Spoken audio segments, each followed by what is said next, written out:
are happy to announce that this academic year, in the year 2021, IST is launching a new brand and new branch of engineering in artificial intelligence and machine learning. As per the reports, by 2025, AI will grab a huge market segment of more than $190 billion. Without much ado, let's welcome today's session expert, Mr. Deepak Vishwakarma and Mr. Pankaj Wadhwani, sir, for training on HTML and CSS coding, whereby you will learn how to code and to design a web page with a practical exposure to the entire procedure. Over to you, sir. Thank you, ma'am. Good morning to all of you. आज के session पे हम web application development using HTML को कवर करने वाले हैं। इस सेशन पे हम इन टॉपिक्स पे वर्क करेंगे। Introduction to HTML, client server architecture, HTML tags definition, HTML structure, basic tags, forms and input tag. First के 4 point basically fundamental of HTML को कवर करते हैं एंड लास्ट के 2 points implementation part of HTML cover होगा यहाँ पे। अगर हम बात करें कोई नई टेक्नोलॉजी जब हम अडॉप्ट करने के लिए जाते हैं तो हमारे माइंड में बहुत सारे क्वेश्चंस होते हैं कि ये टेक्नोलॉजी हम क्यों स्टडी करें, इसका फ्यूचर इसको क्या होगा। इस चीज को मैंने ध्यान में रखते हुए कुछ क्वेश्चंस के आंसर पहले ही आपको बता देता हूं, जिससे आप इस सेशन को ज्यादा अच्छे से एंजॉय कर सको। सो फर्स्ट क्वेश्चन आता है हमारे माइंड में कि व्हाई वी स्टडी HTML। आज के कोरोना पैंडेमिक में हम सब बहुत परेशान है और हम सब बहुत ज्यादा डिजिटल प्लेटफॉर्म का यूज करते हैं, चाहे वो सोशल मीडिया के लिए फेसबुक हो, ग्रोसरीज हमें ऑर्डर करना है तो जियो मार्ट जैसे वेब एप्लीकेशन का हम यूज कर लेते हैं, शॉपिंग करनी है तो हम फ्लिपकार्ट, अमेजन का यूज कर लेते हैं। ये सारे वेब एप्लीकेशन और इसके अलावा भी चाहे इंस्टीट्यूट वेबसाइट्स हो या किसी कंपनी की वेबसाइट्स हो, ये सारी वेबसाइट्स कहीं ना कहीं HTML से ही बने हुए हैं। जो बेसिक स्ट्रक्चर होता है वेब पेज का वो HTML के थ्रू ही डिजाइन होता है। अगर इन केस इन फ्यूचर आप HTML या वेब एप्लीकेशन डेवलपमेंट में आप जा रहे हो तो ये सेशन आपके लिए बहुत ही इंपॉर्टेंट होने वाला है।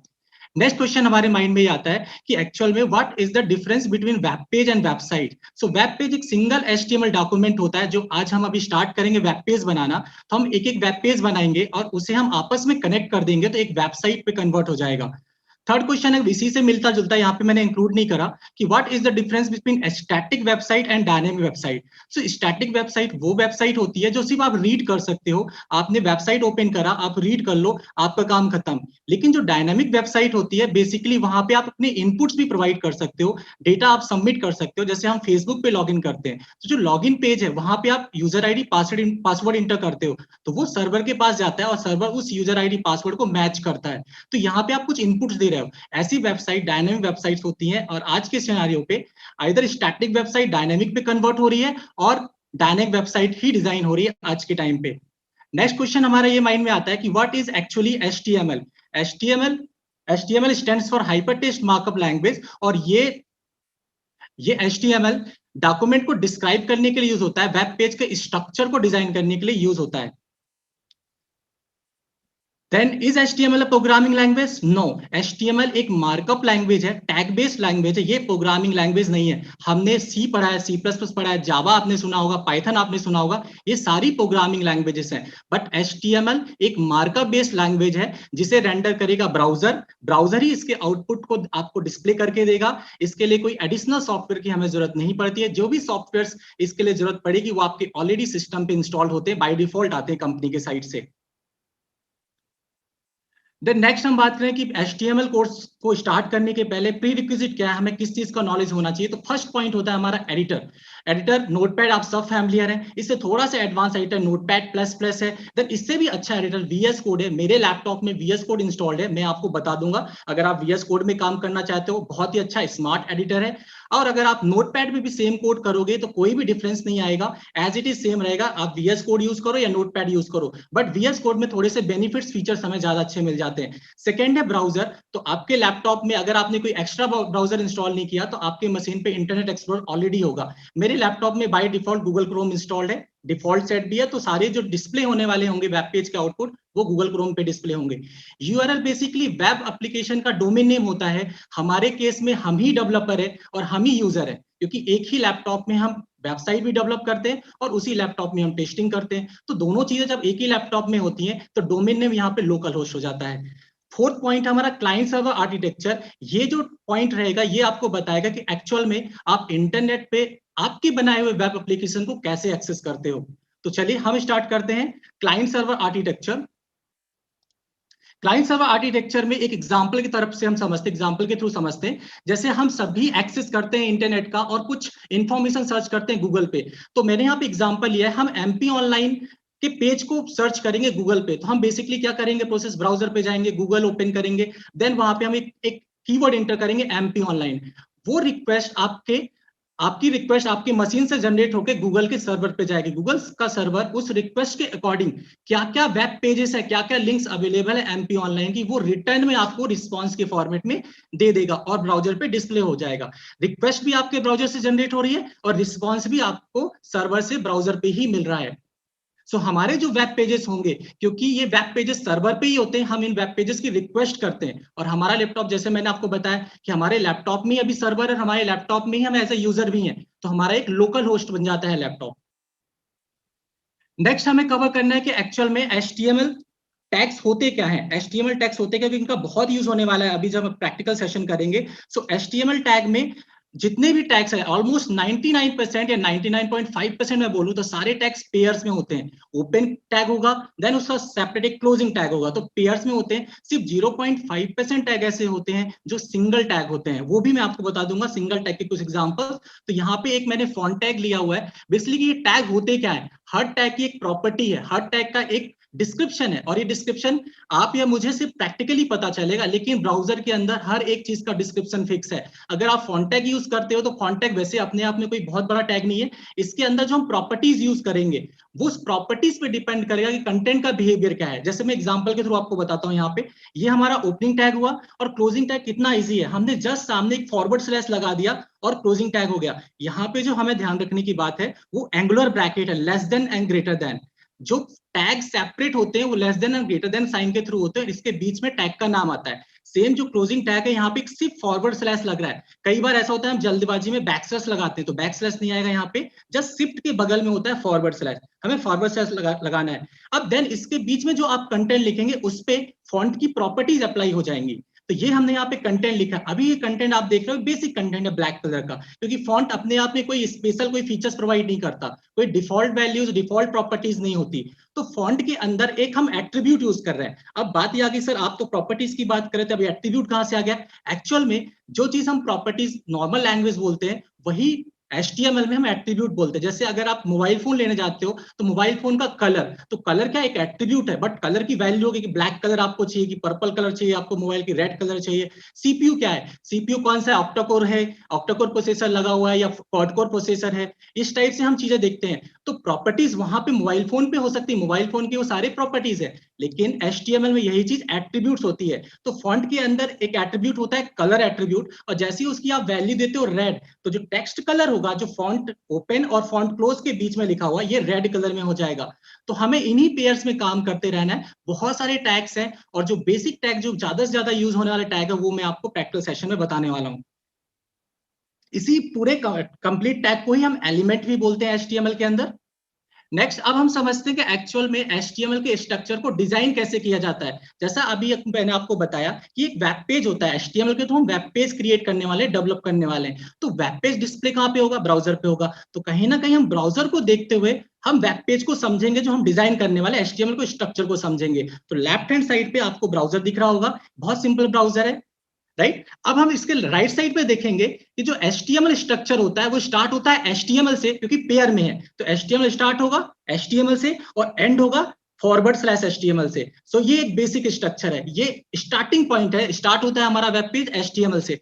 सेकंड, इस HTML स्ट्रक्चर में दो सेक्शन होते हैं। पहला सेक्शन होता है आपका हेड सेक्शन। हेड सेक्शन अगर आप ब्राउजर साइड पे देखोगे तो जो हेडर पार्ट होता है सबसे ऊपर टॉप पे, जहां पे URL के ऊपर टैब आपको दिख रहा होगा, एक टैब में गूगल है, गूगल के पहले एक जी टाइप का एक लोगो बना हुआ, आइकॉन बना हुआ है, फिर एक न्यू टैब ओपन है जो ब्लैंक है, सिर्फ न्यू टैब लिखा हुआ वहां पे। तो ये जो पोर्शन है ये किसके अंदर आएगा, ये आएगा हेड सेक्शन के अंदर।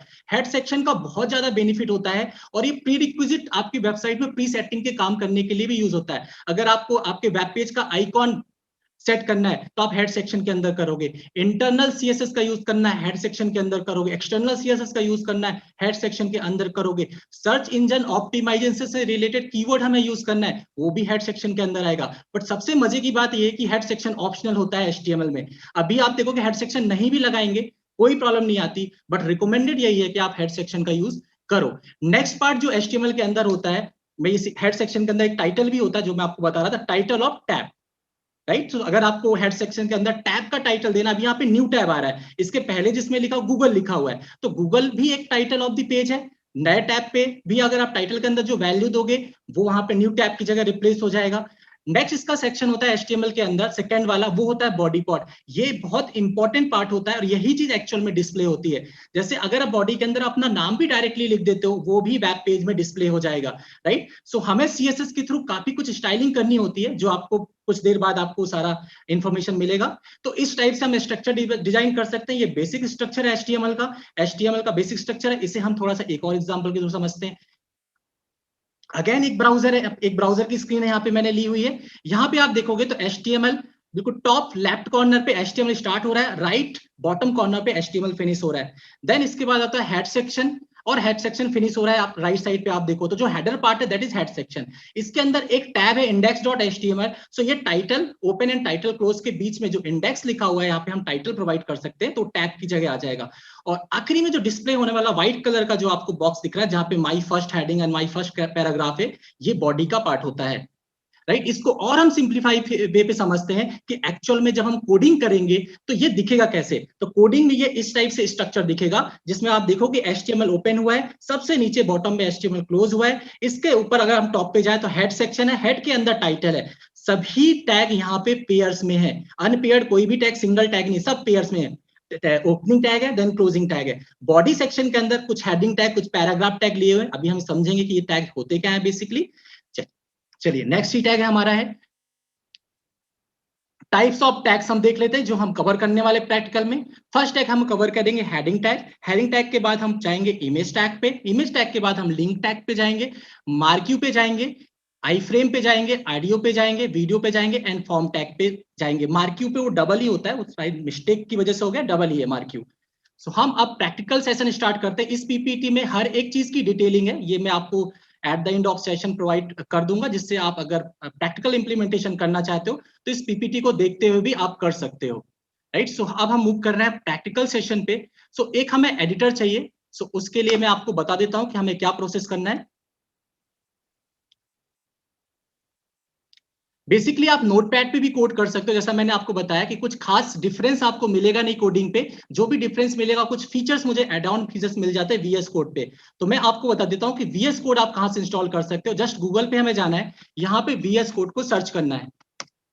सो बेसिकली अगर हम उस क्लाइंट सर्वर आर्किटेक्चर को ध्यान से देखें तो हुआ क्या, वहां पे हम MP ऑनलाइन के पेज को सर्च कर रहे थे, बट यहाँ पे हो क्या रहा है, हमने एक VS कोड पेज को सर्च कर रहे हैं। तो VS कोड रिक्वेस्ट गया सर्वर के पास, गूगल के सर्वर के पास। गूगल ने बहुत सारी लिंक्स VS कोड के रिस्पॉन्स के फॉर्म पे हमें दे दी, तो हमें पूरे पेज पे यहाँ पे सारे रिस्पॉन्स आ रहे हैं VS कोड से रिलेटेड, जो गूगल के सर्वर पे थे। तो यही एक्चुअल में रिक्वेस्ट रिस्पॉन्स मॉडल भी होता है, और इसी को हम क्लाइंट सर्वर आर्किटेक्चर भी बोलते हैं। सो फर्स्ट ही लिंक आ रही है VS कोड की, इसे हमें क्लिक करना है, और जस्ट आंख बंद करके इस बटन पे आप क्लिक कर दो तो ये डाउनलोड हो जाएगा, और जो हमें पता है प्रोसेस नेक्स्ट नेक्स्ट नेक्स्ट करके फिनिश कर देना है। जब आप इसे डाउनलोड कर लोगे, मेरे मशीन पे ऑलरेडी डाउनलोड है, इंस्टॉल हो गया, नेक्स्ट नेक्स्ट करने पे देन आपको VS कोड ओपन करना है।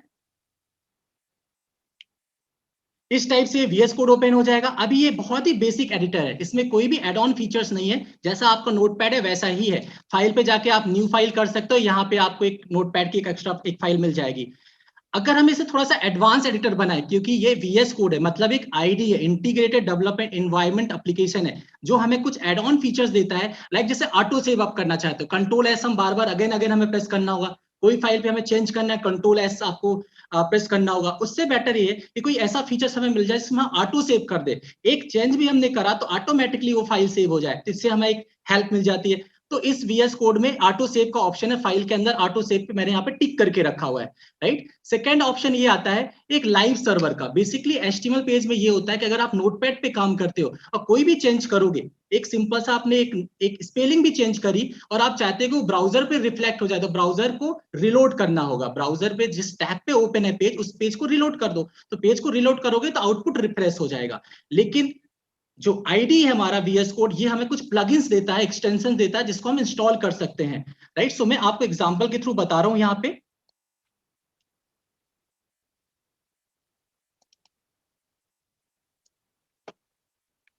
देखिए एक फोल्डर को मैंने डिफॉल्ट सेट कर दिया यहाँ पे।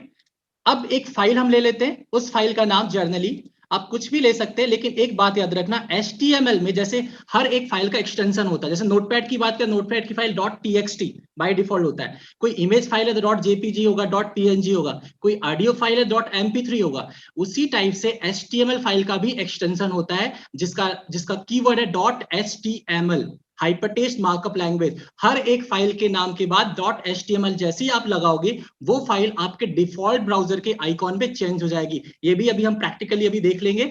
सेकंड, ये चीज आप देखना, सेकंड एक और एक्सटेंशन HTML सपोर्ट करता है .htm। अगर आप एल भूल भी गए हो लगाना तो भी HTML पेज हमारा वर्क करता है। तो अभी आप देखोगे तो ये बेसिक नोटपैड फाइल है, राइट। सो मैं इसे थोड़ा सा चेंज कर रहा हूं।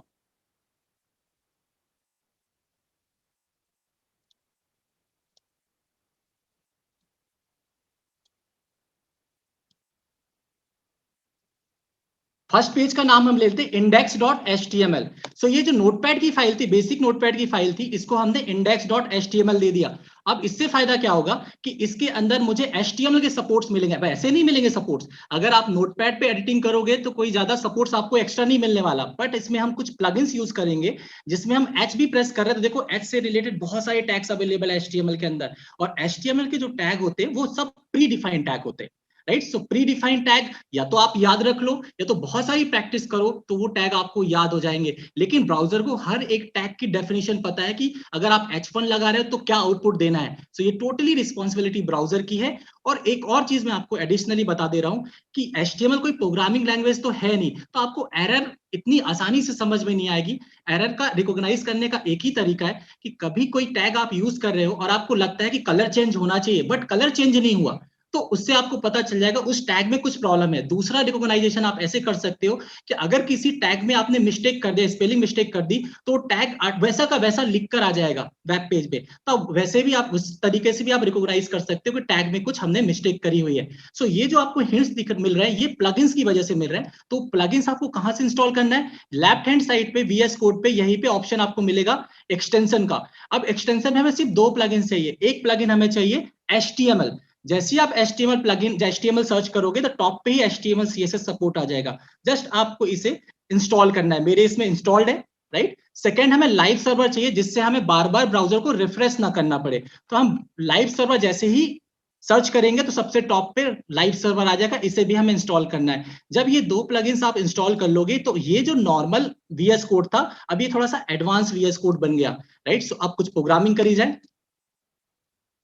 सो ये तो बेसिक चीजें हो गई। अब हम प्रोग्रामिंग की बात करते हैं। अभी जो हमने PPT में देखा HTML का स्ट्रक्चर, वो क्या था, तो हम स्टार्ट करते हैं HTML। अच्छा, एक और चीज मैं आपको बता दूं कि HTML एक केस सेंसिटिव लैंग्वेज नहीं है। आप कैपिटल स्मॉल में यूज कर सकते हो इनके टैग्स, बट रिकमेंडेड यही है कि आप सब स्मॉल लेटर में यूज करो।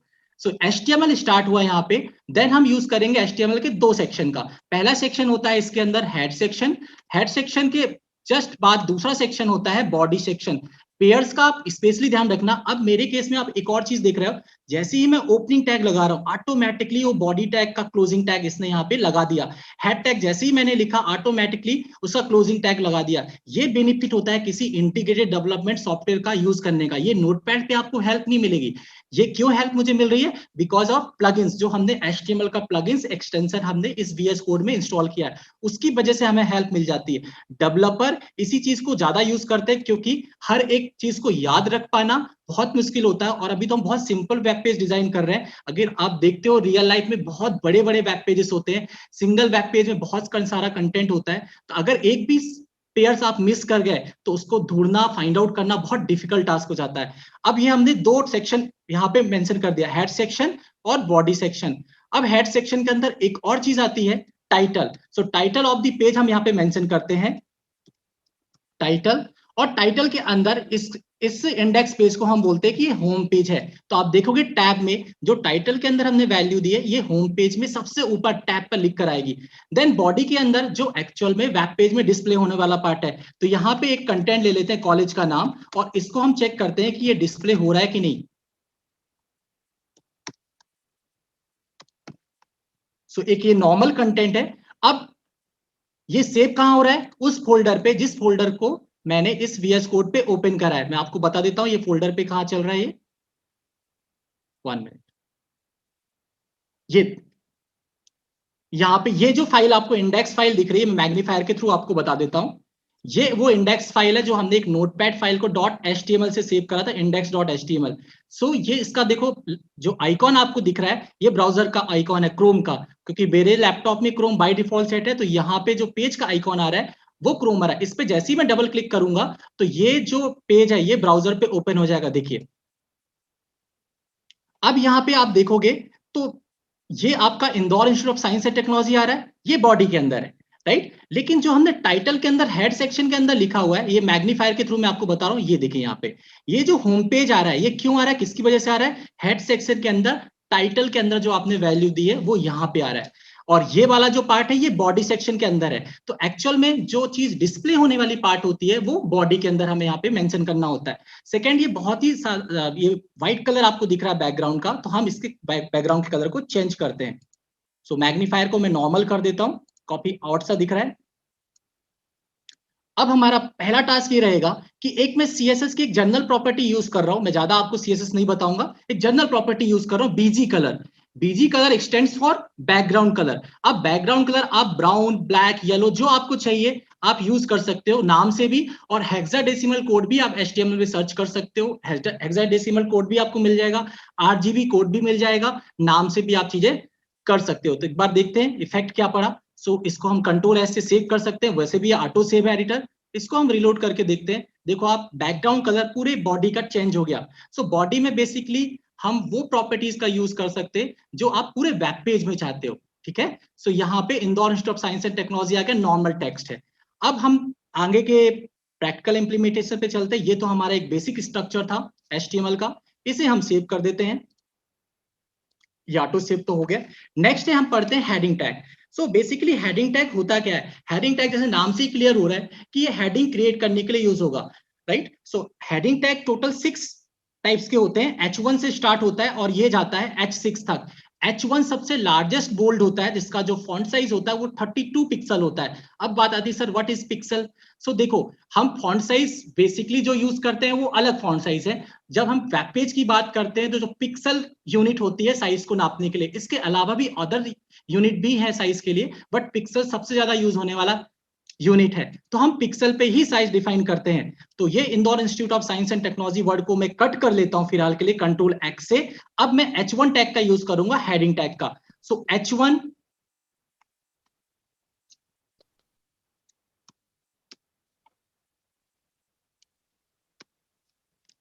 ओपन किया हमने, यहां पे इसको कंप्लीट किया। सो H1 ओपन, H1 क्लोज। अब इनके अंदर हम जाने के बाद मेंशन करेंगे,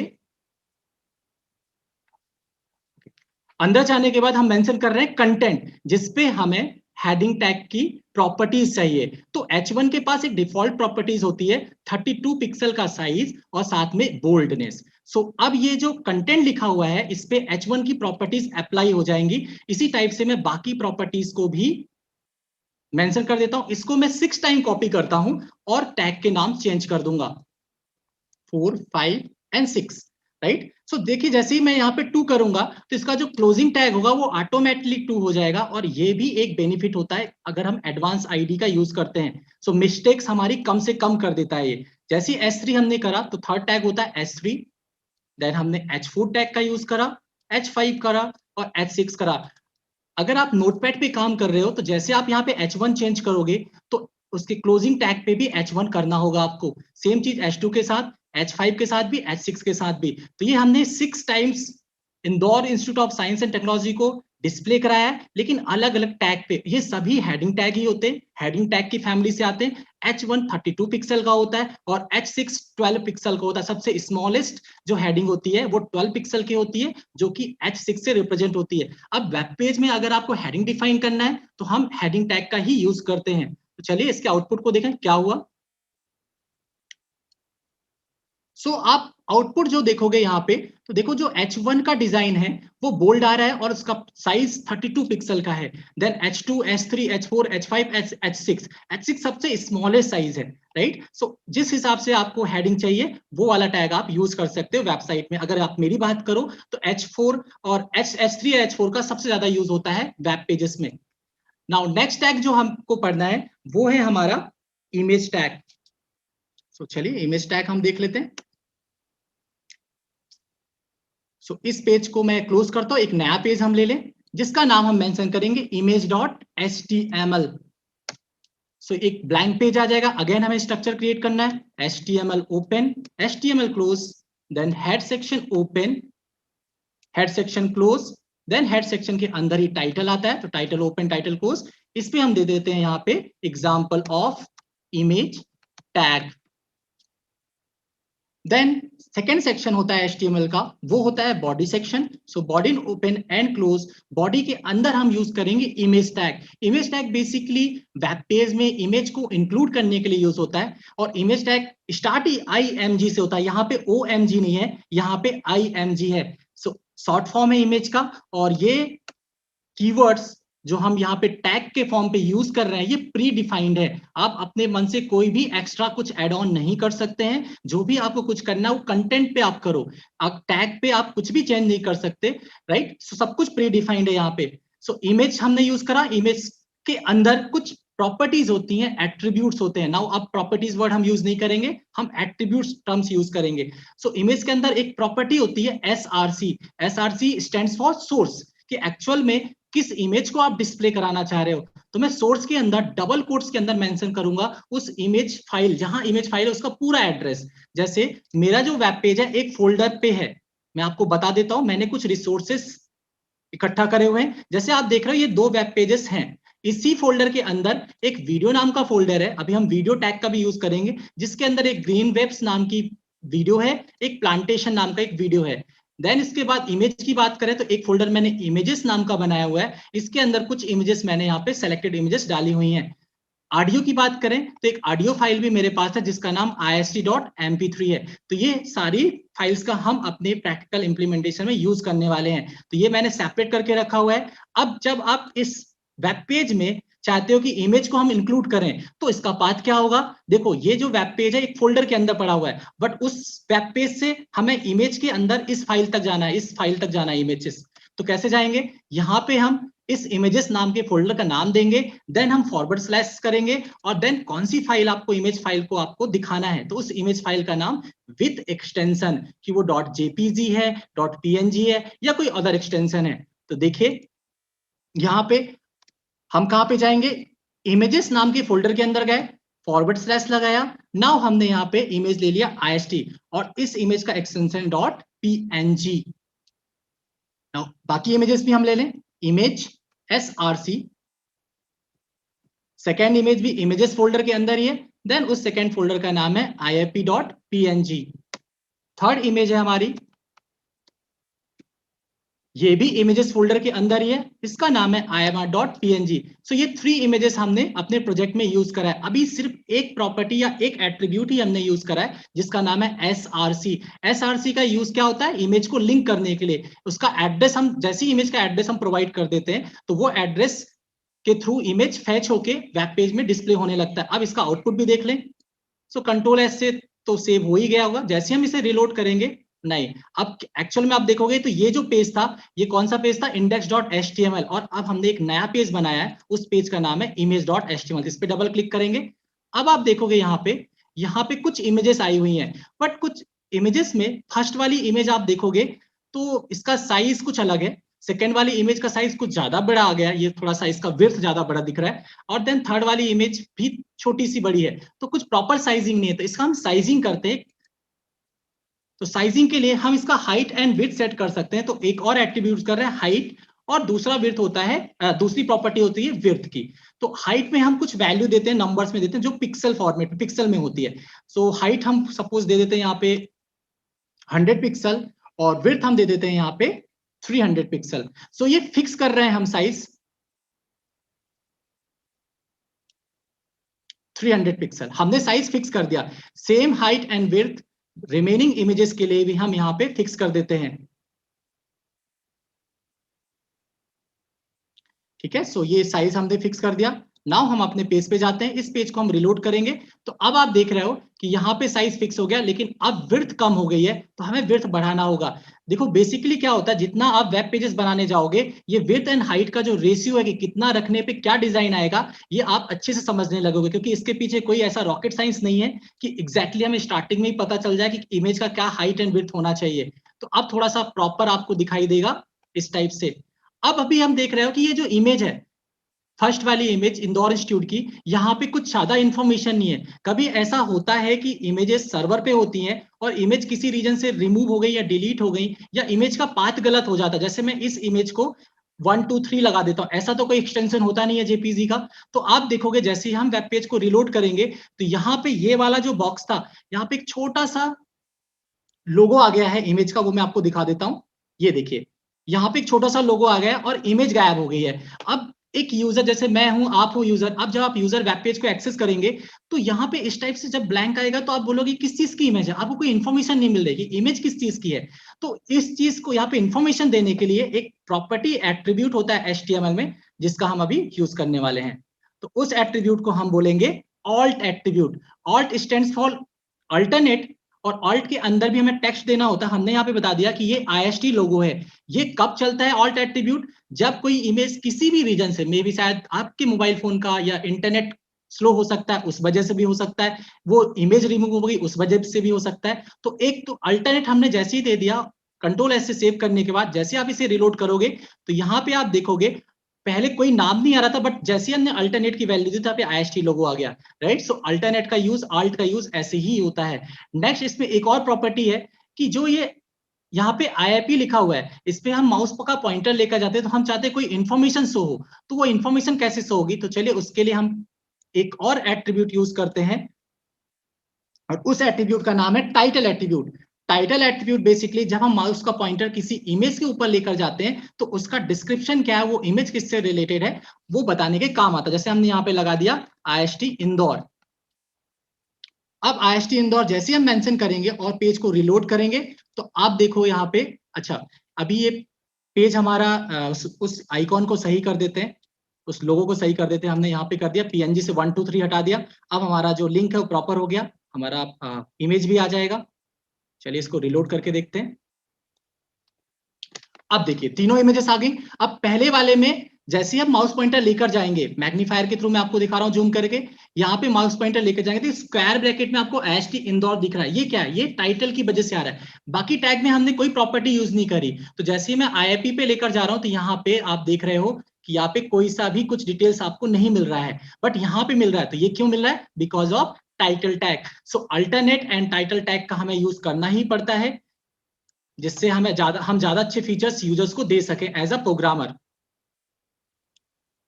ठीक है, सो ये इमेज टैग की बात होगी। नेक्स्ट टैग पे हम चलते हैं, एक मैं और पेज बना लेता हूं और वो टैग हमारा रहेगा लिंक टैग। और ये सबसे ज्यादा बोलूं तो सबसे ज्यादा यूज होने वाला टैग है link tag. So link tag basically होता क्या है, जैसे आप एक पेज से दूसरे पेज पे जाना चाहते हो तो एक हमें हाइपर लिंक जनरेट होती है। नेविगेशन बार क्या होते हैं, सब लिंक टैग होते हैं, जिसपे हम क्लिक करते हैं तो एक नया पेज ओपन हो जाता है। नीचे लिखा होता है फॉर हेल्प एंड सपोर्ट, आपने क्लिक करा तो हेल्प एंड सपोर्ट पेज पे चले गए। अगर आप किसी गूगल लिंक पे क्लिक करते तो आप गूगल लिंक पे रिडायरेक्ट हो गए। ये सब किसकी वजह से होता है, ये सब वजह, इसकी वजह है लिंक टैग। लिंक टैग का यूज करते हुए हम डिजाइन कर सकते हैं वेब पेजेस में हाइपर लिंक्स। तो वापस चलते हैं, स्ट्रक्चर बनाते हैं HTML का फटाफट। So HTML,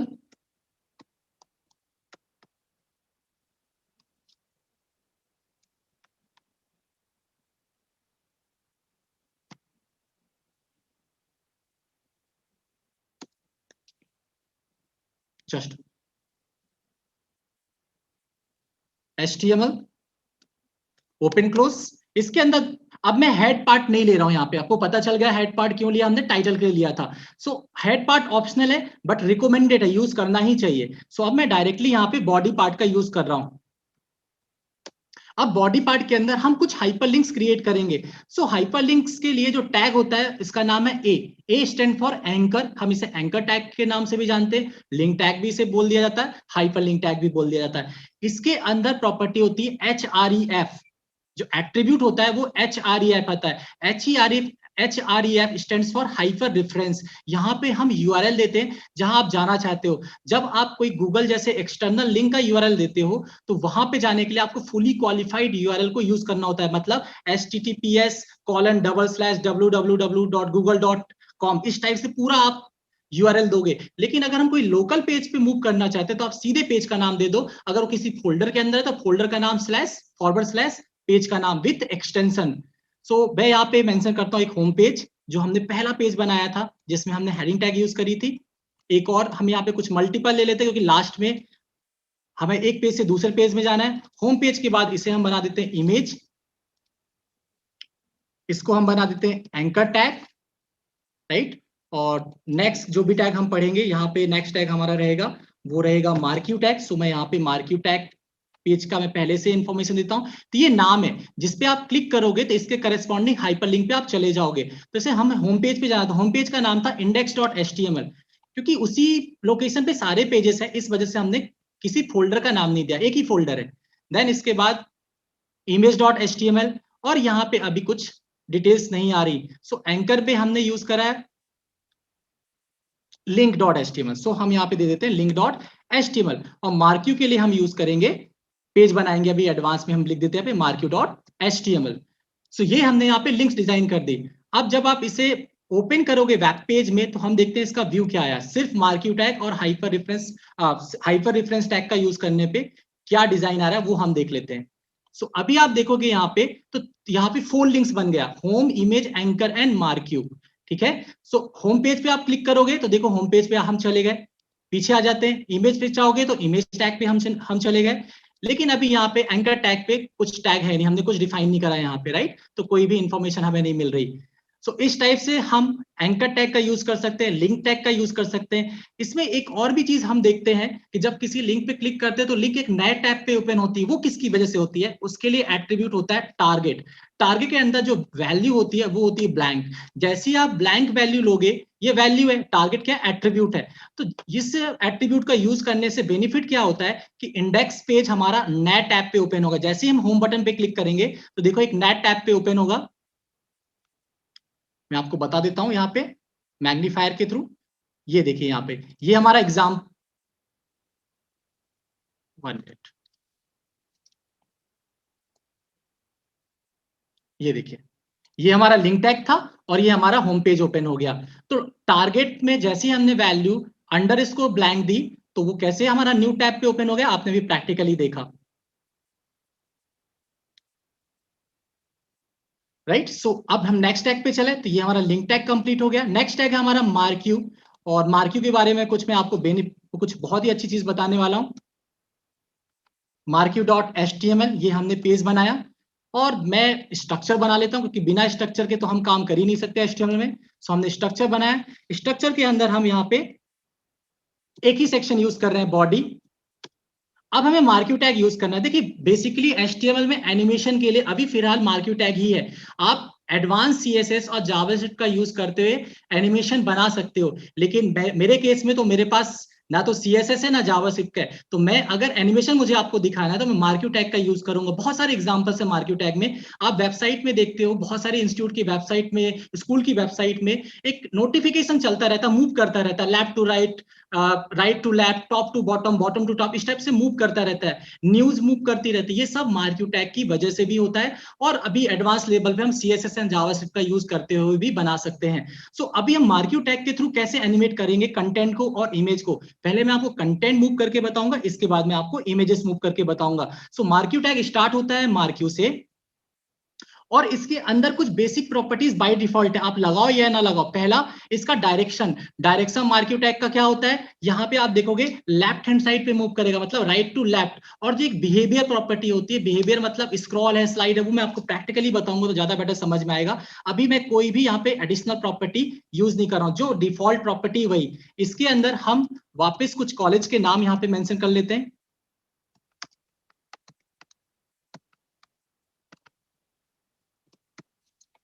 और इस मार्क्यू टैग को 3 टाइम्स में कॉपी करता हूं और मैं आपको इसका स्पीड मैनेजमेंट भी बताऊंगा कि इसके कैसे स्पीड को मैनेज कर सकते हैं। सो ये आपको काफी इंटरेक्टिव लगेगा। सो मैं से यहाँ पे कॉलेज चेंज कर देता हूं।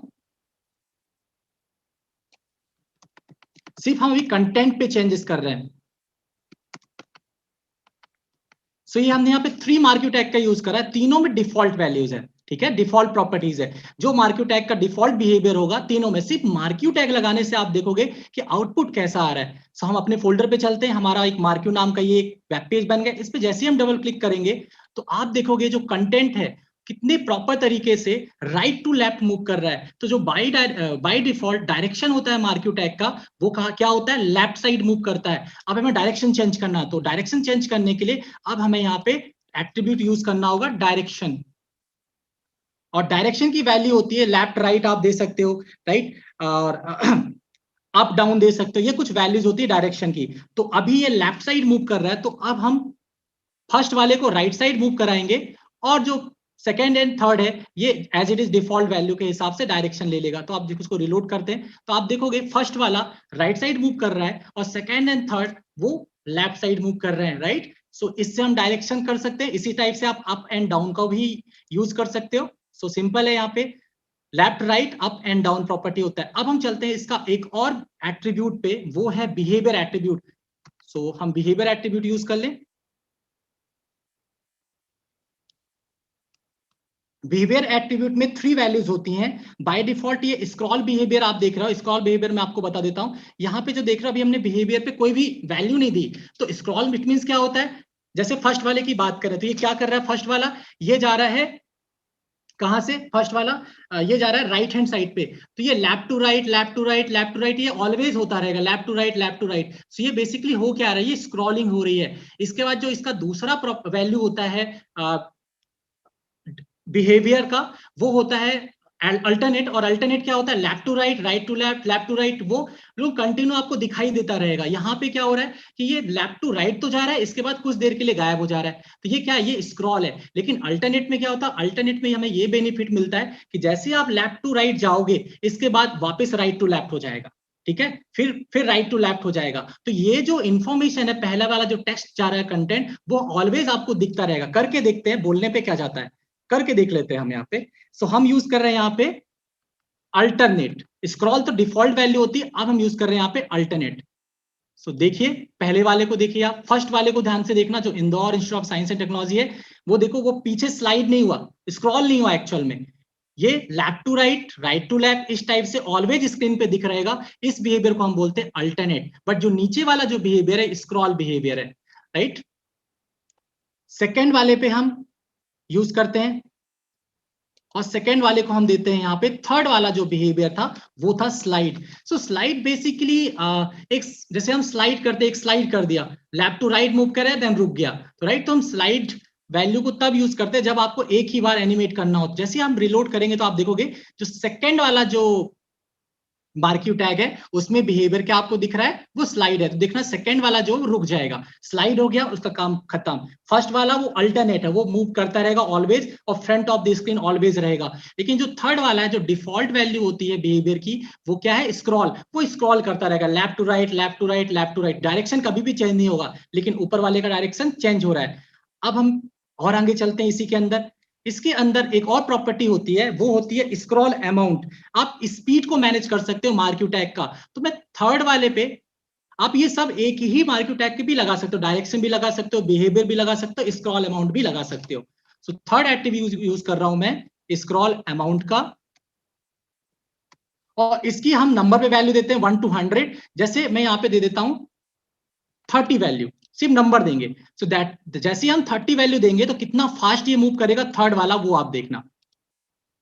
ये देखिए थर्ड वाला, क्योंकि उसका बिहेवियर तो स्क्रॉल ही है तो स्क्रॉलिंग ही होगी, लेकिन स्पीड आप देखो, स्पीड हम इस टाइप से मैनेज कर सकते हैं, ठीक है।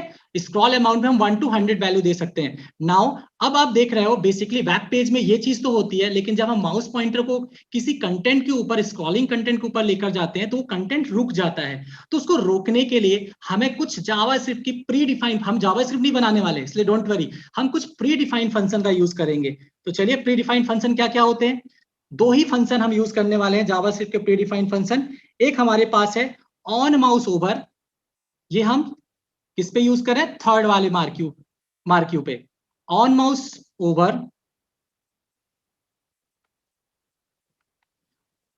जैसे ही हम ऑन माउस ओवर करेंगे और तो क्या होना चाहिए, माउस को पॉइंटर ऊपर लेकर जाएंगे तो क्या होना चाहिए, स्टॉप हो जाए। तो हम स्टॉप फंक्शन को कॉल करेंगे। ये स्टॉप फंक्शन ब्राउजर पे इसका पूरा मतलब पड़ा हुआ है, ब्राउजर के पास है कि जब भी स्टॉप आएगा, स्टॉप ने जैसे ही ऑन माउस में वैल्यू दी तो स्टॉप फंक्शन कॉल हो जाएगा जावास्क्रिप्ट का, और जो कंटेंट है वो रुक जाएगा। नेक्स्ट है हमारा, जब आप ओवर करने के बाद माउस पॉइंटर को ले जाने के बाद माउस पॉइंटर को आउट करते हो तो क्या होना चाहिए, हमारा कंटेंट वापस मूव करने लगना चाहिए। तो उसके लिए हम यूज करेंगे एट्रीब्यूट ऑन माउस आउट। ठीक है, और यहां पे हम फंक्शन कॉल करेंगे स्टार्ट। सो एक से स्टॉप हो रहा है, एक से स्टार्ट हो रहा है। अब आप देखोगे यहां पे हमारा थर्ड वाला जो बहुत तेज भाग रहा है, इसको हम रिलोड करने के बाद रोक देंगे। ये देखिए, इसको मैंने रोक दिया, माउस पॉइंटर जैसे ही मैं लेकर गया ये रुक गया कंटेंट। तो इससे क्या हो रहा है, इससे ये हो रहा है कि हमने यहाँ हमारा जो जावास्क्रिप्ट फंक्शन है ये काम कर रहा है यहाँ पे, और जैसे ही मैं माउस पॉइंटर को हटाऊंगा तो ये काम करने लगा, फिर वापस लेके जाऊंगा तो ये रुक जाएगा, फिर हटाया तो ये काम करने लगा। तो इस टाइप से आप इसको स्टार्ट एंड स्टॉप कर सकते हो। ठीक है, नेक्स्ट टैग पे हम चलते हैं। नेक्स्ट टैग है हमारा आई फ्रेम टैग। iframe.html एक फाइल हम बना लेते हैं। वापस HTML का स्ट्रक्चर हमें बनाना है, फटाफट HTML का स्ट्रक्चर बना लेते हैं। HTML के अंदर हम एक ही सेक्शन यूज कर रहे हैं, बॉडी। आपको पता है हेड सेक्शन ऑप्शनल है, क्योंकि हम प्रैक्टिकल कर रहे हैं तो हमें बार बार लिखना ना पड़े, इसलिए हमने यहाँ पे बॉडी सेक्शन डायरेक्टली यूज कर रहे हैं। अब बॉडी सेक्शन के अंदर हम आई फ्रेम यूज करेंगे। बेसिकली आई फ्रेम होता क्या है, आई फ्रेम के कई सारे यूज है। दो यूज तो मैं आपको अभी बता रहा हूँ। पहला यूज ये है कि अगर आप एक वेब पेज के अंदर एक और वेब पेज दिखाना चाहते हो तो आई फ्रेम यूज कर सकते हो। दूसरा ये है कि यूट्यूब की वीडियोस को आप अपने वेब पेज पे इंक्लूड करना चाहते हो, एम्बेडेड करना चाहते हो, तो भी आप आई फ्रेम का यूज कर सकते हो। मैं आपको दोनों चीजें बताता हूँ। सो पहली चीज हम क्या करने वाले हैं, हम इस वेब पेज में एक वेब पेज के अंदर दो वेब पेज दिखाएंगे, तो आई फ्रेम, दो आई फ्रेम लेने पड़ेंगे। सो आई फ्रेम के अंदर एक एट्रीब्यूट होता है एसआरसी। एसआरसी के अंदर हम पूरा यूआरएल देंगे जिस पेज को हमें दिखाना है। इसका हमें एक हाइट भी डिसाइड करना होगा। हाइट दे देते हैं हम इसका अप्रॉक्स 500 पिक्सल हमने हाइट दे दिया, और विड्थ को हम 100% कर देते हैं कि पूरे पेज की विड्थ को वो 100% करने पे पूरी पेज की विड्थ को ले लेगा। सो ये हमने यहाँ पे कर दिया आई फ्रेम। सेकेंड, एक और आई फ्रेम ले लें, क्योंकि हम एक वेब पेज पे दो पेज को दिखाना चाहते हैं, दो वेबसाइट को दिखाना चाहते हैं। इसको भी सेम पैटर्न पे रखते हैं। आप चाहो तो इसे क्लोजिंग टैग को हटा दो, इसमें कोई क्लोजिंग टैग होता नहीं, आप सिंगल टैग पे भी काम कर सकते, सिंगल टैग पे भी काम कर सकते हो। अब यहाँ पे हमें क्या देना है, हमें यहाँ पे यूआरएल देना है जिसको हमें अपने पेज पे दिखाना है। तो यूआरएल के लिए हम यहाँ पे दो यूआरएल का यूज करेंगे। एक तो हम अपनी कॉलेज की वेबसाइट यूज कर ले रहे हैं,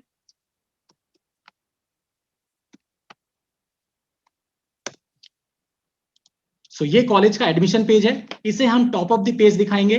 सो फर्स्ट वाला जो पार्ट रहेगा पेज का 500 पिक्सल हाइट का, वो हमारा फर्स्ट वेबसाइट रहेगा, इंदौर इंस्टीट्यूट का एडमिशन पेज।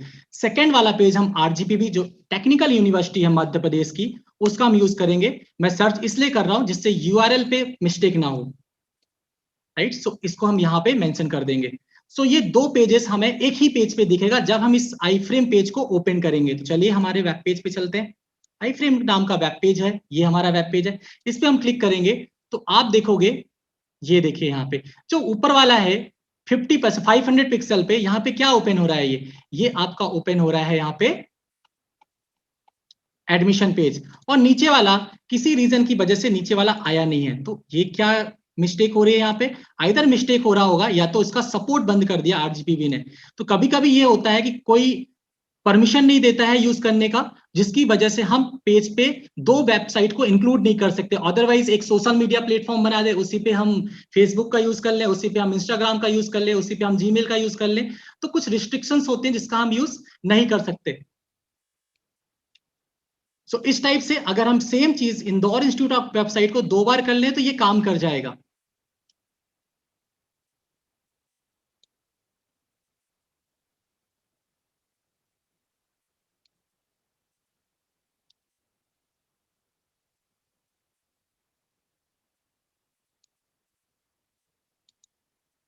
फॉर्मेट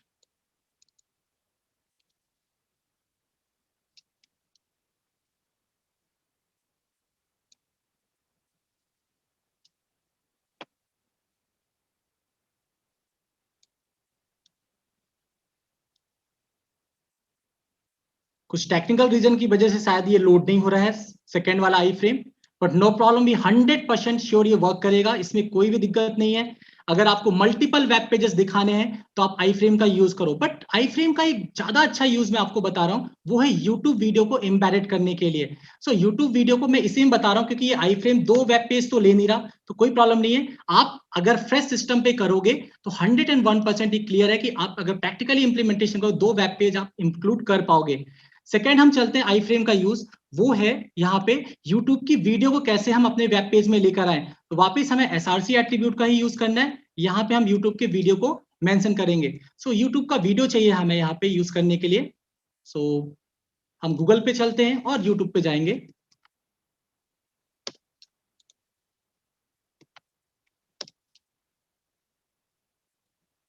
गूगल पे जाने के बाद हम यहाँ पे आईएसटी इंदौर यूट्यूब चैनल पे जाते हैं। एक यूट्यूब चैनल पे जाने के बाद एक यूट्यूब का लिंक ले लें, वीडियो का लिंक ले लें। सो कोई सा भी एक वीडियो ले लें, लाइक जैसे हम यहाँ पे प्लेसमेंट का वीडियो ले लेते हैं।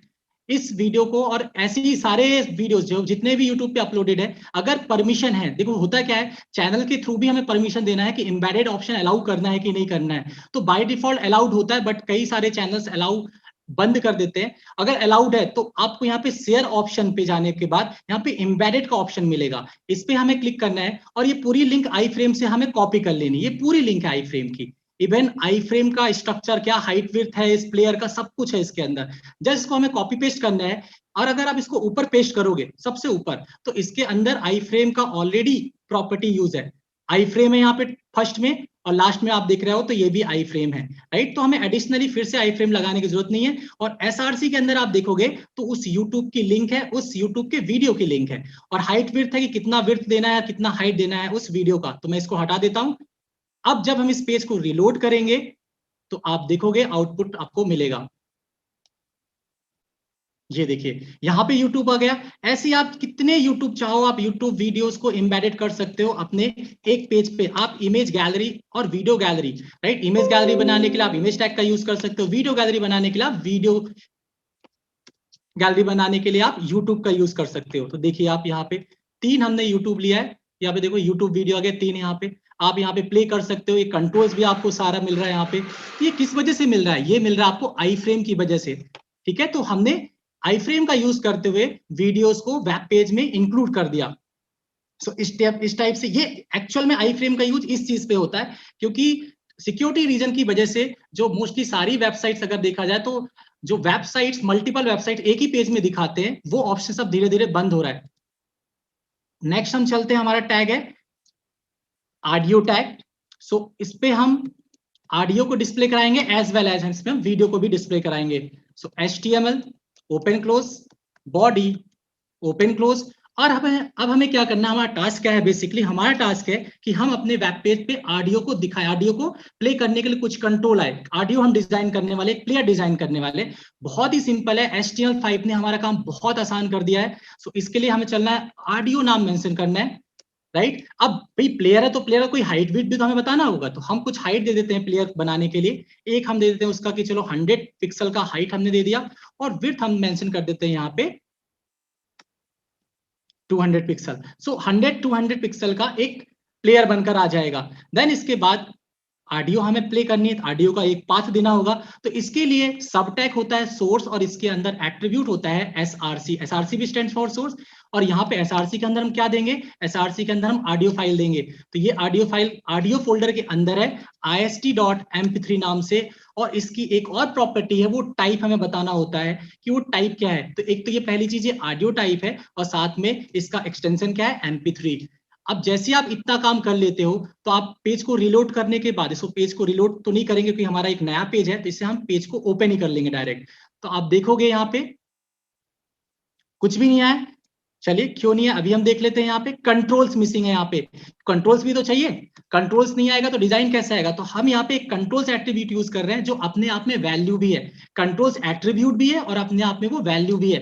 तो जैसे हम कंट्रोल्स एट्रीब्यूट का यूज करेंगे तो आप यहाँ पे देखोगे कि ऑडियो टैग का कंट्रोल्स आपको यहाँ पे मिलेगा बना बनाया।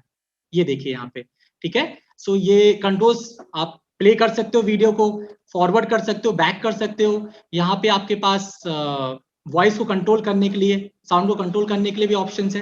तो इस टाइप से हम ऑडियो टैग का यूज कर सकते हैं अपने वेब पेज पे। ऑडियो टैग का यूज करते करते आप जैसे गाना.com ऐसी वेबसाइट्स हैं, ऐसी वेबसाइट्स भी बना सकते हो जहां पे लेटेस्ट सॉन्ग हो और उसे डाउनलोड करने का और पेज पे ही प्ले करने का ऑप्शन आप दे सकते हो। नेक्स्ट है, इसी पे हम करते हैं HR टैग का use.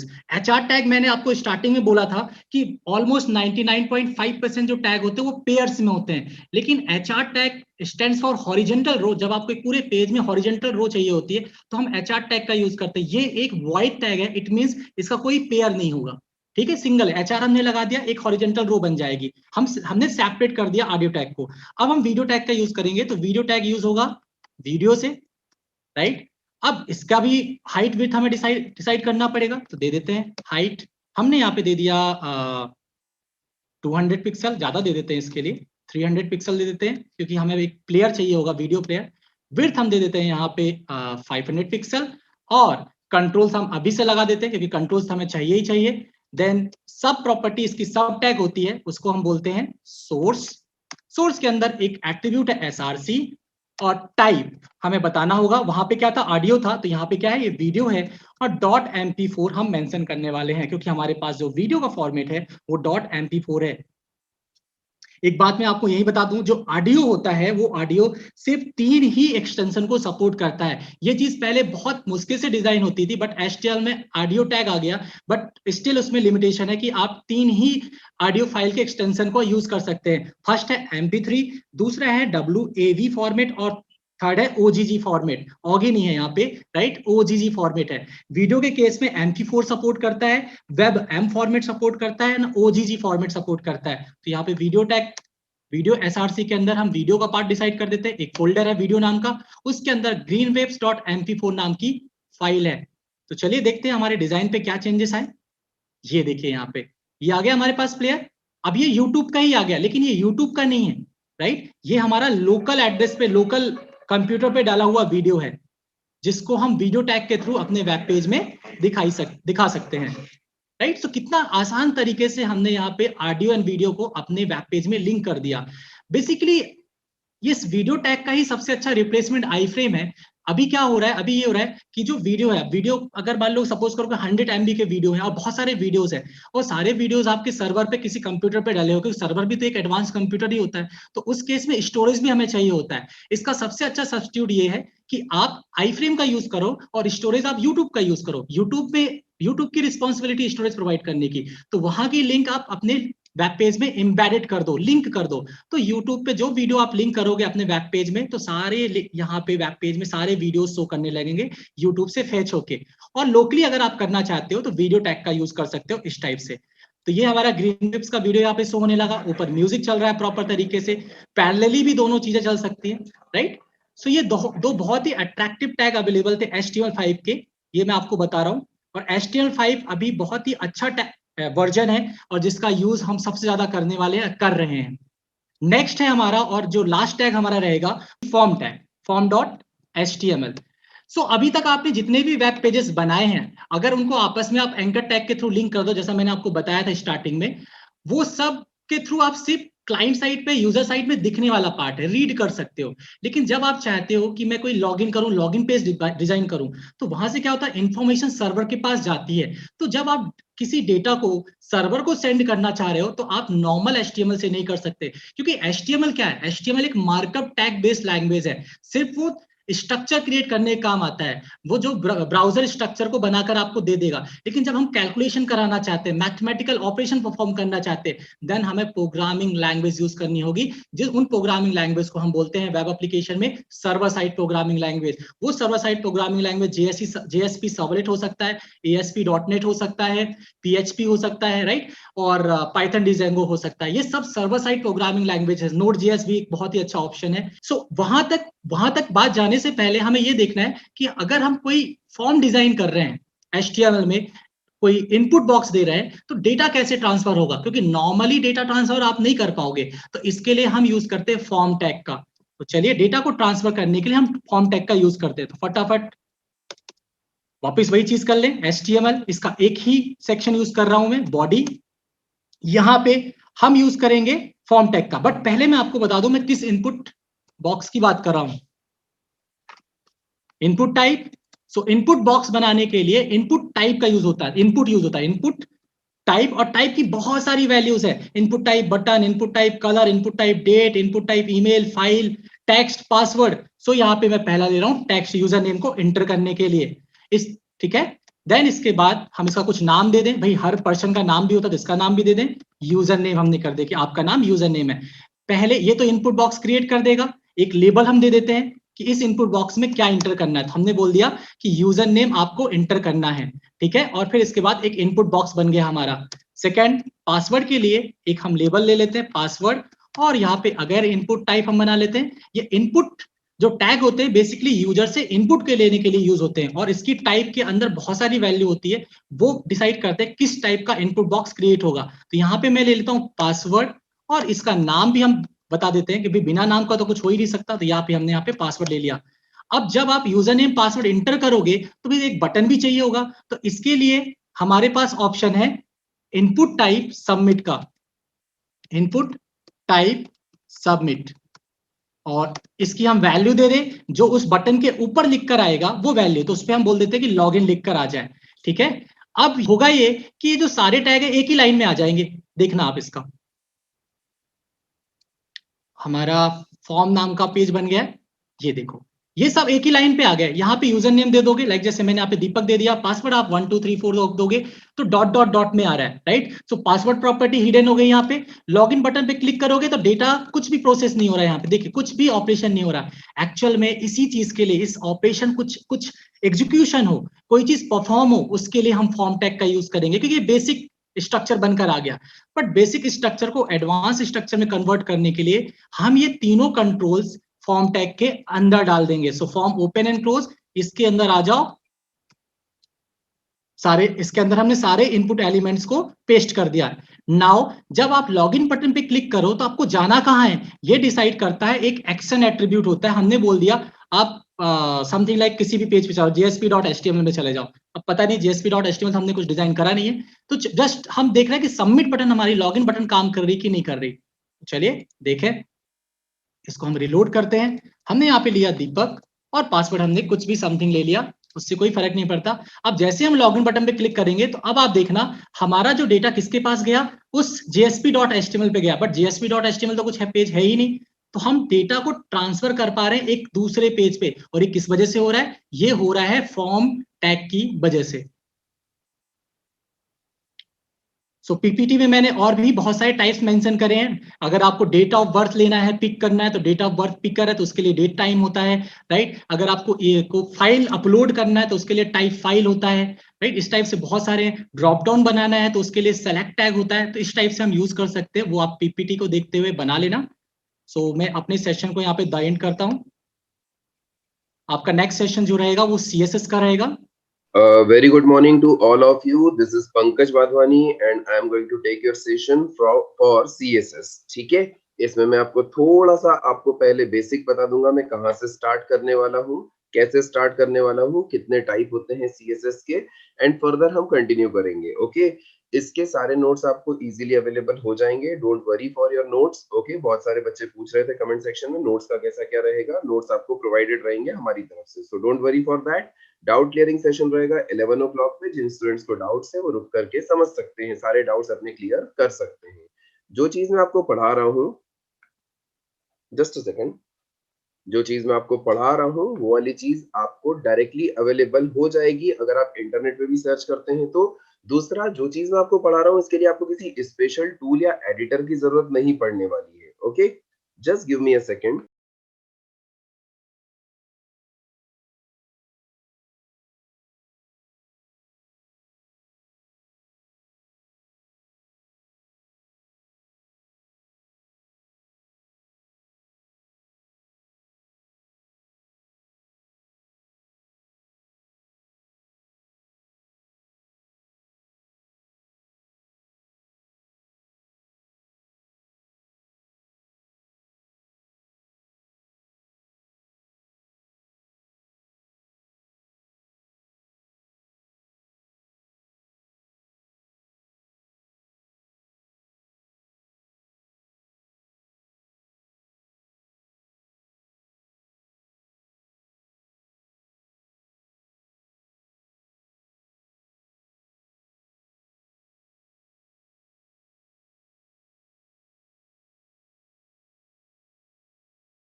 So I hope my voice is audible to all of you, and now I am going to start the session for CSS. कुछ बच्चे हिंदी मीडियम के हैं, कुछ बच्चे ऐसे भी हैं जो इंग्लिश मीडियम वाले हैं।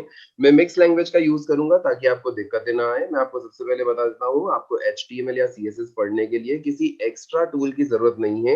अगर आप एक नोटपैड या नोटपैड प्लस प्लस जैसा एक बेसिक सा सॉफ्टवेयर यूज करके भी इसको बनाना चाहते हो तो आप इजीली बना सकते हो। इसके लिए हमें एक जस्ट नोटपैड ओपन करना है, या नोटपैड प्लस प्लस या आप चाहो तो नोटपैड ओपन कर सकते हो। एज यू कैन सी मैं माइक्रोसॉफ्ट का विंडोज ऑपरेटिंग सिस्टम यूज कर रहा हूँ, इसलिए मैं नोटपैड यूज कर रहा हूँ। अगर आप एप्पल मैकबुक पे काम करते हो तो आप उसका टेक्स्ट एडिटर यूज कर सकते हो, या फिर आप किसी ऑनलाइन वेबसाइट पर जाकर के भी इन पेजेस को डिजाइन कर सकते हो। आपको जैसा दीपक सर ने बताया करना क्या है, यहाँ पर आकर के कुछ भी आपका एक HTML टैग वगैरह जो भी लिखना है आपको वो कंप्लीट करना है। देन उसके बाद इस पेज को सेव करते टाइम बस आपको ध्यान रखना है कि आप इसको .html एक्सटेंशन में सेव करेंगे। एज एन एग्जांपल अभी मैंने यहाँ पर, अच्छा HTML में आपने नोटिस किया होगा एरर्स नहीं आती गलती होने पर। ओके, सो अगर मैं यहाँ पर सिर्फ खुद का नाम लिख करके भी इस पर्टिकुलर पेज को डेस्कटॉप पर सेव कर देता हूँ किसी भी नाम से, लेट्स सपोज टेस्ट नाम से सेव कर देता हूँ और एक्सटेंशन देता हूँ .html, तो ये .html एक्सटेंशन जो है ये डेफिनेटली इस पेज को एक वेब पेज में कन्वर्ट कर देगा। ठीक है, अब अगर हम इसको डेस्कटॉप पर जाकर के देखें तो मुझे एक वेब पेज जैसा दिख रहा है जो कि गूगल क्रोम ब्राउजर में ओपन होने के लिए रेडी है। And as you can see यहाँ पर मुझे डेफिनेटली एक ऑप्शन भी सॉरी एक आउटपुट भी दिख रहा है जिसमें पंकज लिखा हुआ है। ठीक है, सो जस्ट अ सेकंड, मैं स्क्रीन को थोड़ा सा साइड में रख दूं। Okay, better. ओके, यहाँ पर आपको पेज का नाम भी दिख रहा होगा। मैं बस ये बताना चाह रहा था कि एक्सटर्नल एफर्ट कुछ भी नहीं लगाना है, आप कहीं पर से भी इसको बना सकते हो। ओके, अब मैं इसको चलाने के लिए टूल का यूज कर रहा हूँ जिस टूल का नाम है ड्रीमवीवर। ओके, ये free of cost available tool है, आपको नेट से मिल जाएगा या फिर हम लोग आपको इसकी लिंक प्रोवाइड करवा देंगे कि आप इसको कहाँ से डाउनलोड कर सकते हो। इसका फायदा क्या है, ये हमें सजेशंस प्रोवाइड करवाता है। लाइक अगर मैं बॉडी के बाद जाकर के इसमें बैकग्राउंड कलर सेट करना चाहता हूँ तो मैं यहाँ पर आकर के बीजी कलर नाम का एक ऑप्शन सिलेक्ट करूंगा। एज यू कैन सी इसने बहुत छोटे फॉन्ट में बीजी कलर लिख के सजेशन दिया है। देन यहाँ से मुझे बैकग्राउंड कलर सजेस्ट कर भी रहा है कि आप इस टाइप का बैकग्राउंड कलर सेट कर सकते हो। ठीक है, पर मैं आपको HTML की बजाय CSS पढ़ाना प्रेफर करने वाला हूँ। क्वेश्चन आता है क्यों CSS? क्योंकि HTML में कुछ ऐसे ऑप्शंस नहीं हैं जो CSS हमें प्रोवाइड करवाता है। एक छोटी सी चीज याद रखना, कैस्केडिंग स्टाइल शीट जो कि CSS का फुल फॉर्म है, ये हमें रिप्रेजेंट करता है कि हम HTML में कुछ एक्स्ट्रा चीजें ऐड कर सकते हैं, कुछ कैस्केडिंग स्टाइल्स ऐड कर सकते हैं। इसका एग्जैक्ट मीनिंग क्या होता है वो मैं आपको डिटेल में समझाना चाह रहा हूँ। ओके, एक्चुअल में HTML अपने आप में कंप्लीट लैंग्वेज जो बहुत अच्छा काम करती है, लेकिन इसको कोडिंग करना नहीं आती, सिर्फ डिजाइनिंग करना आती है। अगर इसमें हम कुछ एक्स्ट्रा चीजें ऐड करना चाहें तो CSS हमें फैसिलिटेट करता है। याद रखना, CSS अकेला कभी काम नहीं आएगा, वो HTML के साथ ही काम आएगा। कैसे काम आएगा उसी को समझाने के लिए हम इस पेज का यूज कर रहे हैं। ठीक है, यहाँ पर अगर हम एक छोटा सा टेस्ट करें इसके ऊपर, पेज के ऊपर, तो मैं एक काम करता हूँ, HTML हेड और टाइटल के अंदर मैं यहाँ पर लिख देता हूँ टेस्टिंग ऑफ CSS। ठीक है, मैंने यहाँ पर टाइटल में टेस्टिंग ऑफ CSS लिख दिया है, बीजी कलर सेट कर दिया है और यहाँ पर मैंने H1 टैग के अंदर हेलो यूजर लिख दिया है। तो एक छोटी सी चीज हमारे सामने आ रही है, हेलो यूजर करके लिखा हुआ है, दैट्स इट। ओके, इसके बाद मैं /H1 कर देता हूँ।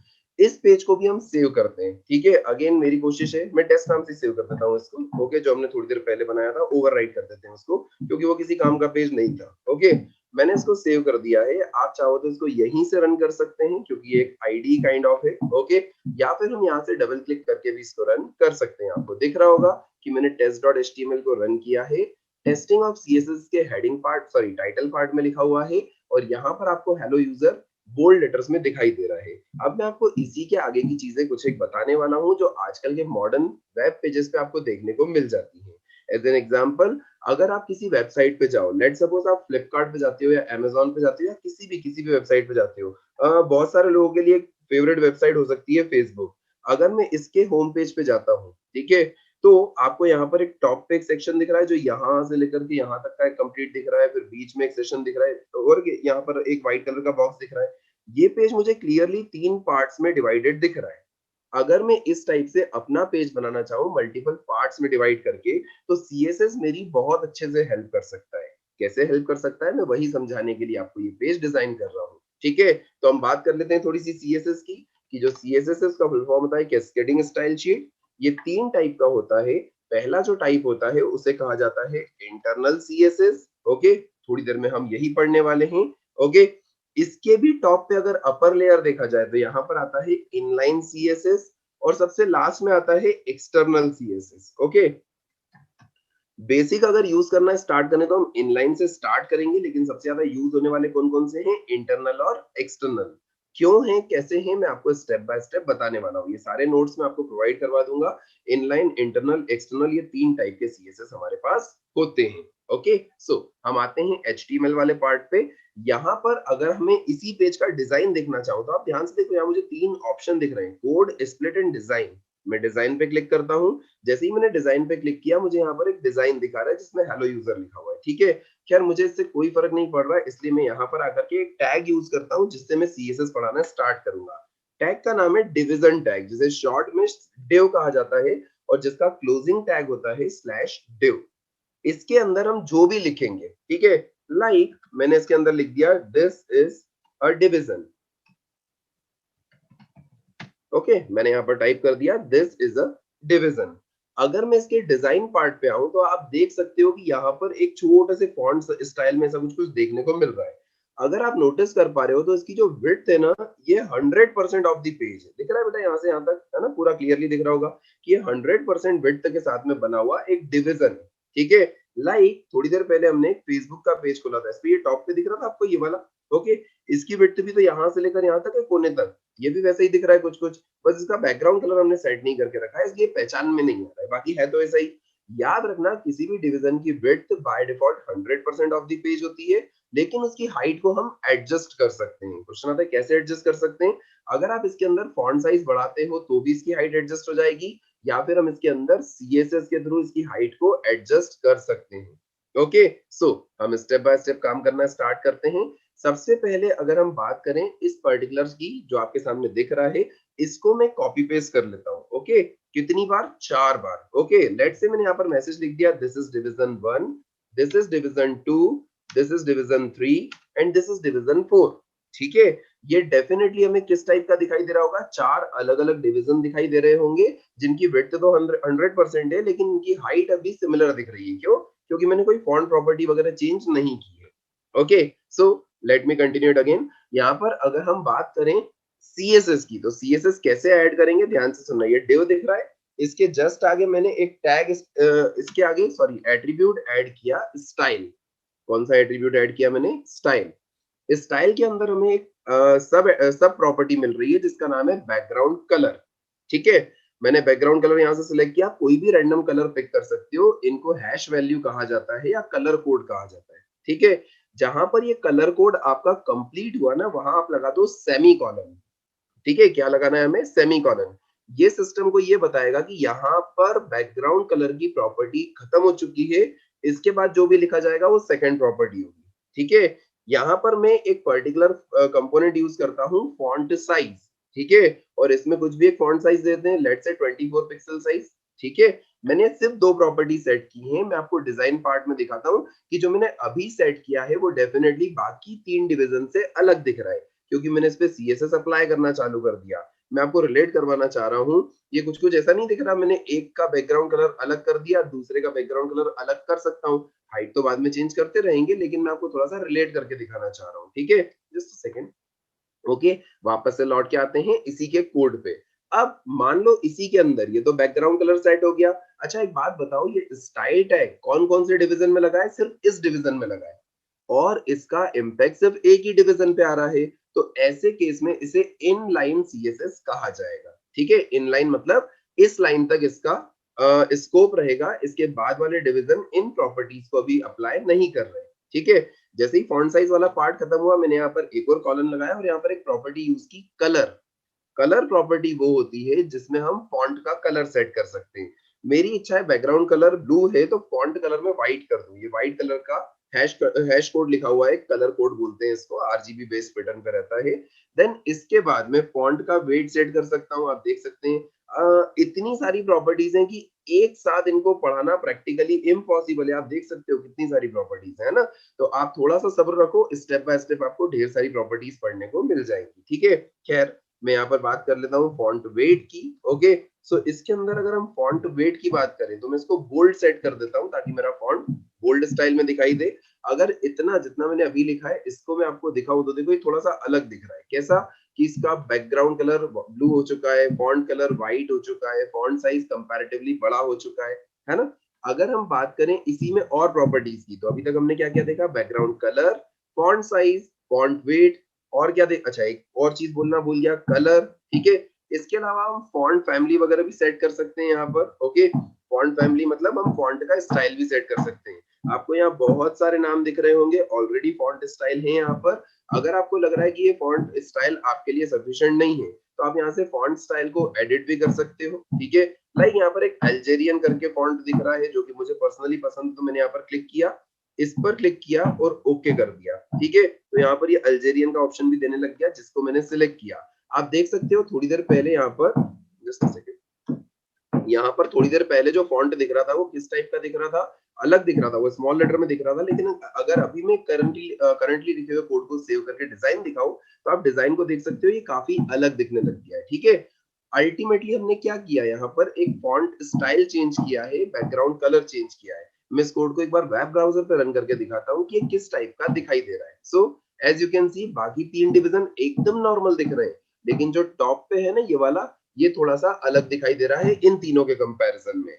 इमेजिन करो कि मुझे सिमिलर प्रॉपर्टीज, जो डिवीजन 1 की प्रॉपर्टीज है ना, सिमिलर प्रॉपर्टीज डिवीजन 2 वाले में भी चाहिए, मतलब सेम स्टाइल मुझे कहीं और पर भी चाहिए। तो हमने इसको कॉपी किया और यहाँ पर आकर के मैंने इसको पेस्ट कर दिया। ठीक है, जैसे ही हमने इसको पेस्ट किया, यहाँ पर हमें फॉन्ट कलर चेंज करने का ऑप्शन मिल रहा है। ठीक है, हम यहाँ से फॉन्ट कलर चेंज कर देते हैं। लेट्स सपोज, चलो मैं कोड नहीं लिख रहा हूँ, आपको कंफ्यूजन होगा, मैं यहाँ पर आकर के कलर पिक कर ले रहा हूँ। ठीक है, तो आपको दिख रहा होगा ये FF00, एक्चुअली मैंने रेड बैकग्राउंड कलर सेट किया है ताकि आपको ये समझ में आए कि हाँ वाकई में 2 अलग अलग कलर दिखाई दे रहे हैं। ठीक है, just a second, double codes copy नहीं हुए थे जिस वजह से कोड इसको कंपाइल होने में दिक्कत आई। But as you can see यहाँ पर मुझे क्लियरली 2 डिवीजन दिख रहे हैं जिनके सिर्फ बैकग्राउंड कलर में फर्क दिख रहा है, बाकी सारी प्रॉपर्टीज सिमिलर है। ठीक है, हम थोड़ा सा ना इसको फास्ट फॉरवर्ड करते हैं। कैसे फास्ट फॉरवर्ड, कि हमने जो ये कोड ब्लू वाला यहाँ पर लिखा है, यही वाला कोड हम डिवीजन 3 में भी अप्लाई कर देते हैं और डिवीजन 4 में भी अप्लाई कर देते हैं। ठीक है, मैं आपको एक पेज को मल्टीपल पार्ट्स में डिवाइड करना सिखा रहा हूँ और ये बताने की कोशिश कर रहा हूँ कि जो हमारा पेज है वो अलग अलग पार्ट्स में कैसे एक्ट करेगा, कैसे बिहेव करेगा। ठीक है, अच्छा आप ध्यान से देखो, मेरे पास 4 डिवीजन है। ये डिवीजन 1 लिखा हुआ है, यहाँ पर डिवीजन 2 लिखा हुआ है जिसका बैकग्राउंड कलर मैंने रेड किया हुआ है। स्टार्टिंग में F जो लिखा है वो रेड को रिप्रेजेंट करता है, बीच में अगर F लिखा होता तो वो ग्रीन को, और लास्ट वाला ब्लू को रिप्रेजेंट करता है। मैं किसी एक में ग्रीन भी कर देता हूँ। ठीक है, लाइक मैं यहाँ पर FF कर देता हूँ। ये कलर वैल्यूज जो है मैं आपको किसी और क्लास में समझा दूंगा, क्योंकि ये वाला सेशन जो है ये 2 पार्ट में स्प्लिटेड है। एक 10:30 to 11 o'clock मेरा आज का सेशन है, दूसरा कल वाला मॉर्निंग वाला जो सेशन रहेगा 9:30 to 10, उसमें मैं आपका फर्दर सेशन कंटिन्यू करने वाला हूँ। ठीक है, मतलब ये सेशन जो रहेगा ये 2 पार्ट्स में स्प्लिटेड रहेगा। ओके, अगर अभी मैं इस कोड को रीलोड करूँ तो as you can see division 1 का बैकग्राउंड कलर ब्लैक दिख रहा है, इसका सॉरी ब्लैक बोल रहा हूँ, ब्लू दिख रहा है, रेड दिख रहा है, देन इसके बाद ये ग्रीन दिख रहा है। ओके, डिवीजन 4 अभी भी ब्लू दिख रहा है क्योंकि इसमें मैंने कुछ चेंजेस नहीं किए। ओके, यहाँ पर आप देख सकते हो, अगर आप चाहो तो यहाँ पर कोई और कलर भी ले सकते हो, लाइक आप कोई भी कस्टम कलर यहाँ से पिक कर सकते हो। मैं आपको समझाने के लिए यहाँ पर कोई भी कस्टम कलर, लेट से कुछ इस टाइप का कलर, ब्राउन कलर टाइप का पिक कर लेता हूँ और यहाँ पर आकर के रीलोड करके दिखा देता हूँ कि वाकई में यहाँ पर 4 अलग अलग डिवीजन दिखाई दे रहे हैं। ठीक है, बहुत सिंपल सा फंडा है। आप इसमें फॉन्ट साइज किसी की कम ज्यादा करना चाहो या कुछ भी करना चाहो तो वो भी प्रैक्टिकली पॉसिबल होगा। ओके, आपको करना क्या है, जिस प्रॉपर्टी में चेंज करना है उसके आगे जाके लिख दो।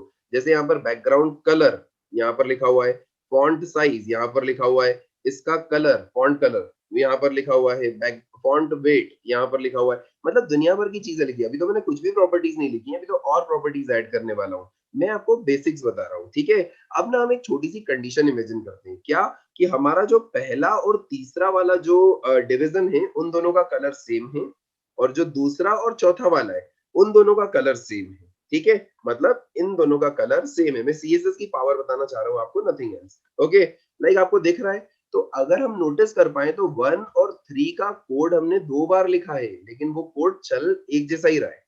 लाइक इसके अंदर जो कंटेंट लिखा हुआ है और इसके अंदर जो कंटेंट लिखा है वो 2 बार लिखना पड़ा है।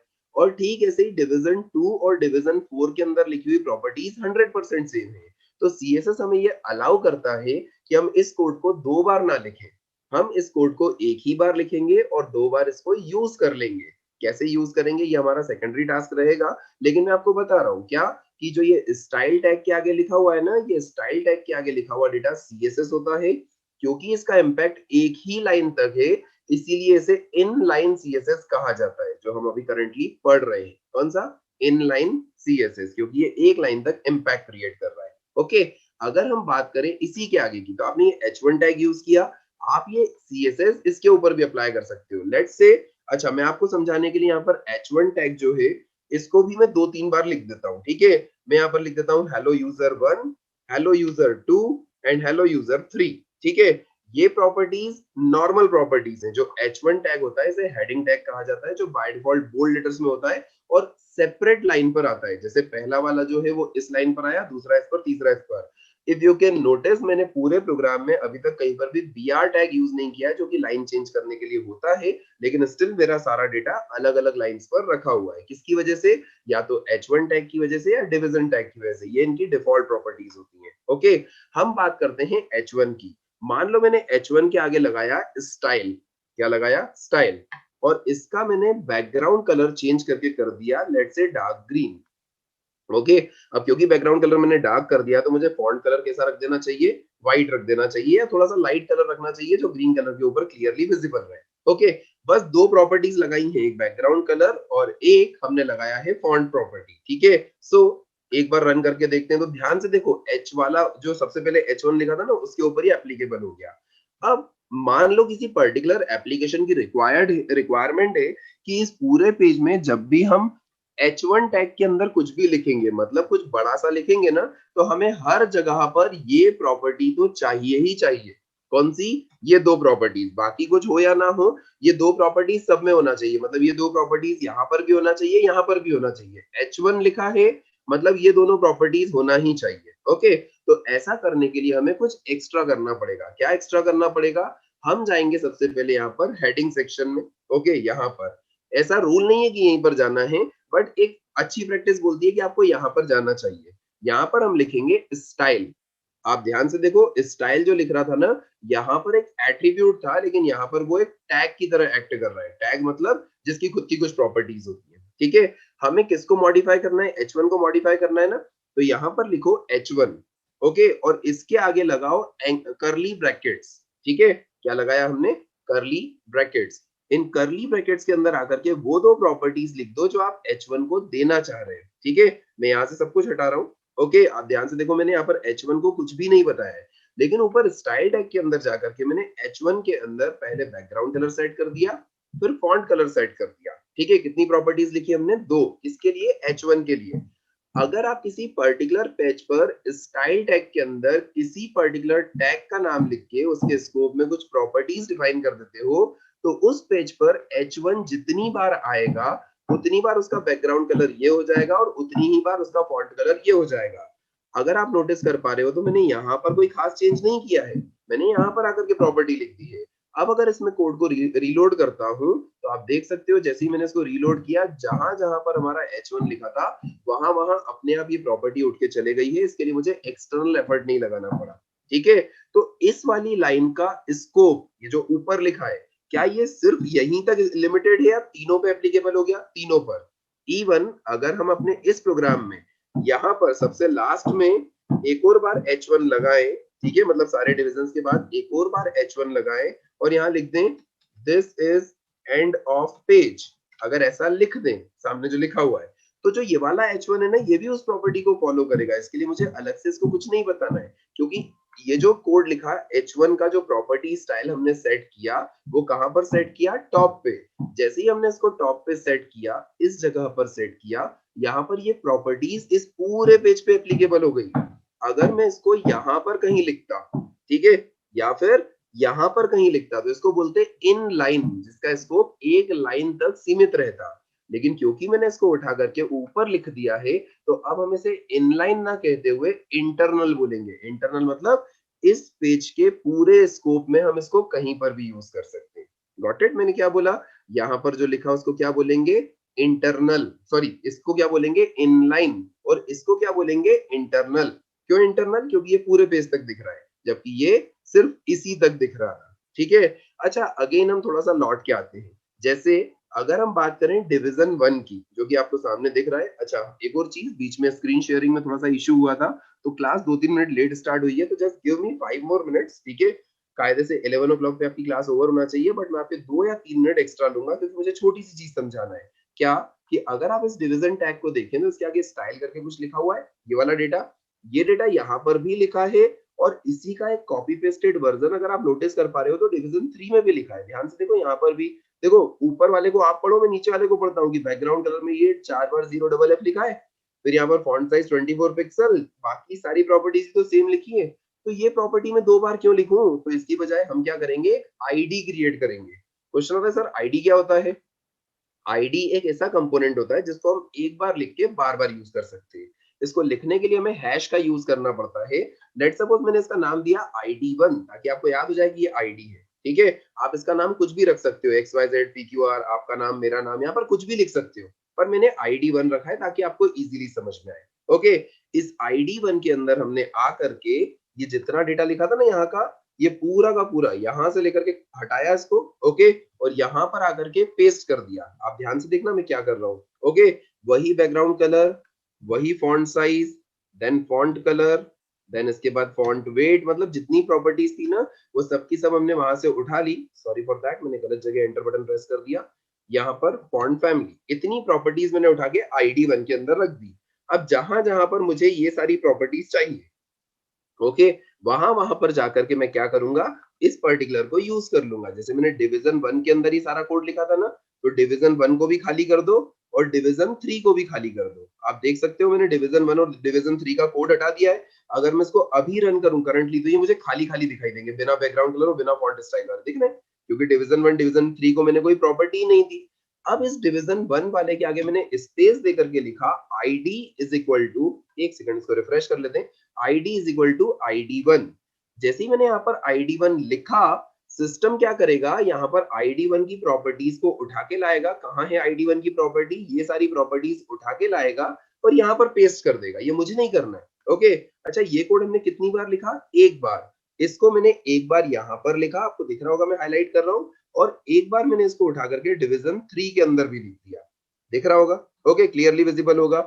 मतलब टेक्निकली हमने कोड एक बार लिखा, लेकिन इसको यूज कितनी बार किया? 2 बार। आप देखो डिवीजन 2 को बनाने में कितना सारा एफर्ट लगाना पड़ा है, इतना सारा, ये दिख रहा होगा हाईलाइट होता हुआ, ठीक है।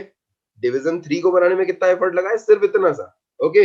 एंटर करके अलग रख देता हूँ, डिवीजन 3 में कितना सा एफर्ट लगा है, लेकिन आउटपुट अनचेंज्ड रहेगा। आप देखो पुराना वाला आउटपुट आ जाएगा, ठीक है। समझ में आ गया होगा। एक बार और समझाता हूँ। हमने आईडी बनाने के लिए क्या किया, सबसे पहले यहाँ पर लिखा हैश, ओके, देन आईडी का नाम, इस बार आईडी का नाम ID2 कर देते हैं, ओके।